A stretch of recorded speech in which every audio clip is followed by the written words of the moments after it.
Good morning and welcome everybody. My name is Paul. I'm here today to talk to you about something that's near and dear to my heart, something that I've spent the last 15 plus years learning about and putting into practice. So what is it I'm here to talk about? It's stock market. More specifically today, it's stock price. Now, while I am not an expert, nor do I claim to be, in the last 15 years I've learned a lot of information that can make the difference between retiring rich and retiring poor. So while you are not going to leave this room as a stock analyst, you're not going to leave here, invest in the stock market and become a millionaire. What I do hope to do is get you to understand a little bit of the basics and maybe avoid one of the bigger pitfalls in the stock market. Okay, so when given the option, do we want to retire with the bags of money or the empty pockets? I think the choice is clear. We're going to retire with the bags of money. Get rid of that guy, right?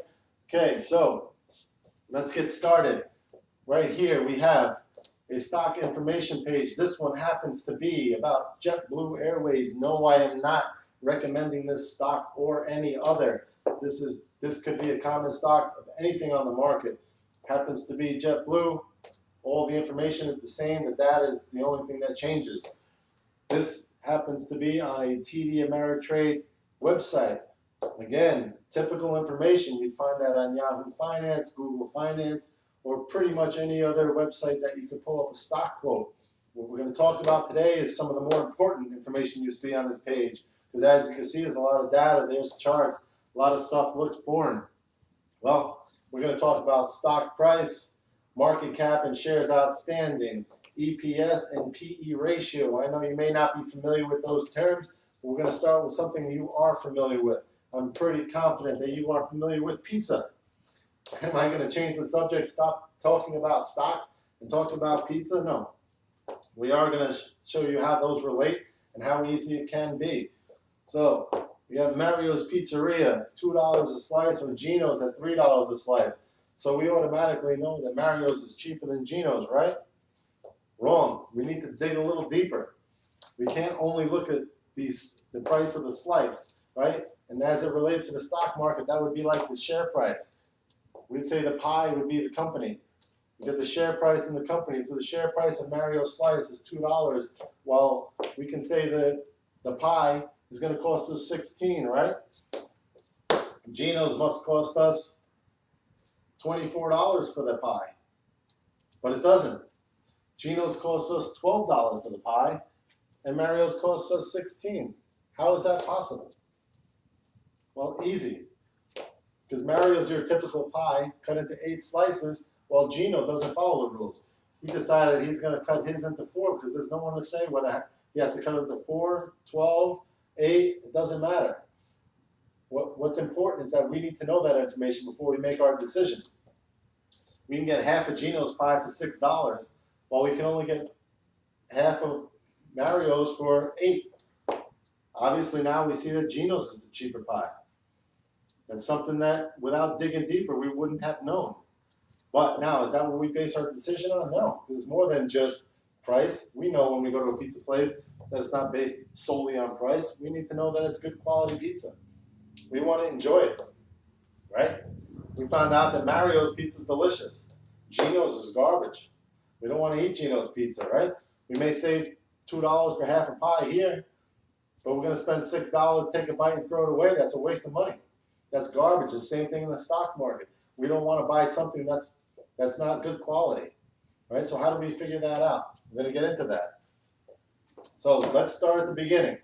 It's top of the page where everybody seems to start, and unfortunately most seem to finish. So we have the name of the company, the stock ticker, and the stock price. This is what people concentrate on. Stock price and whether it goes up or down. I can tell you, Peter Lynch, one of the most successful mutual fund managers. In fact, during his time running Magellan Fund, for the 13-year period, he was globally the most successful mutual fund. He says in his book, One Up on Wall Street, that stock price is the least useful information to track, yet it is the most tracked information. Why do you think that is? People like to concentrate on that. Jim Cramer, TV personality, used to be a hedge fund manager, very successful, made a lot of people a lot of money. He says in his book, Mad Money, he says, actual stock price is useless without context behind it. Why would he say that? What is the context? We're going to find out a little bit about it. But the point is that you can't just look at the price of the slice. We found that out with the pizza. We're going to move on. Market cap, shares outstanding. Let's bring it up. There's that pizza again. All right? We didn't think it was going to be only on one slide. There's the pizza. Is that Mario's or Gino's? Actually, that's JetBlue pizza. We're going to relate that to the stock market, right? We know how much a slice of JetBlue was. We saw it on one of the previous slides. $20.02 per slice. I mean, $20.02 per slice or share. So how much was the company? We still have to dig a little deeper to find that, right? Well, shares outstanding, that's going to give us some of that information. Shares outstanding basically tells us how many slices JetBlue cut into that pie. And in this case, it's 321.9 million. A few more than the 4 or 8 we saw at Mario's and Gino's. But the idea is the same, right? So we could do the math and see that $20.02 times 321.9 would give us how much the pie is. Or we could take a look. They gave us that information. They call it market cap. 6.4 billion. That is the cost of the pie.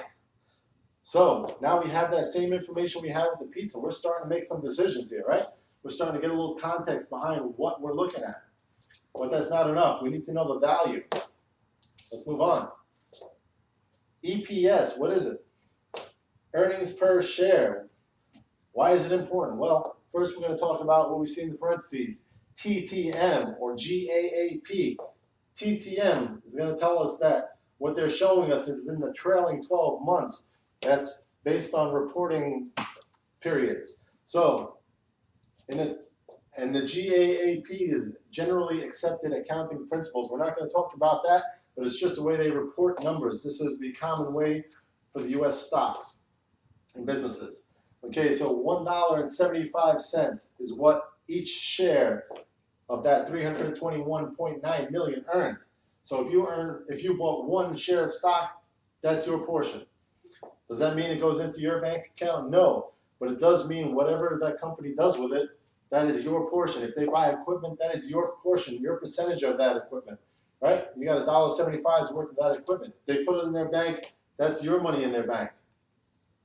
So if it's a good company and it continues to grow, as it grows, that's going to increase the value of the company. That's why that's important. Let's move on.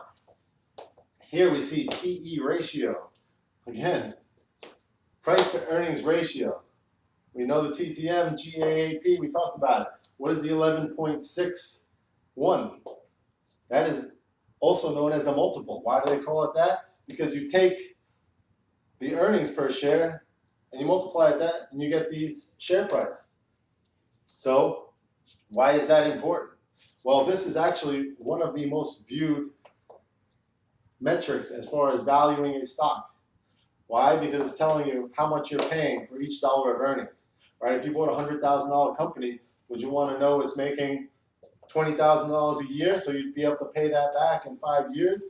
Or you want to find out that it's only making $100 a year and you would never be able to pay back your investment? That's why it's looked at. Now, of course, that would go up or down, but the idea is that's putting a little value behind it. Now, there's a lot more to learn, but I hope today you learned a little bit about some of the more common things. Let me get you to stock price, slice of the pizza, the market cap, which is the price of the pie, shares outstanding, how many slices in that pie. And then we learned a little bit about the value on earnings per share and price to earnings ratio. I wish I had more time to teach you a little more, but that's all we have time for today. I hope I got you interested and you learned more along the way. Thank you. Have a good day.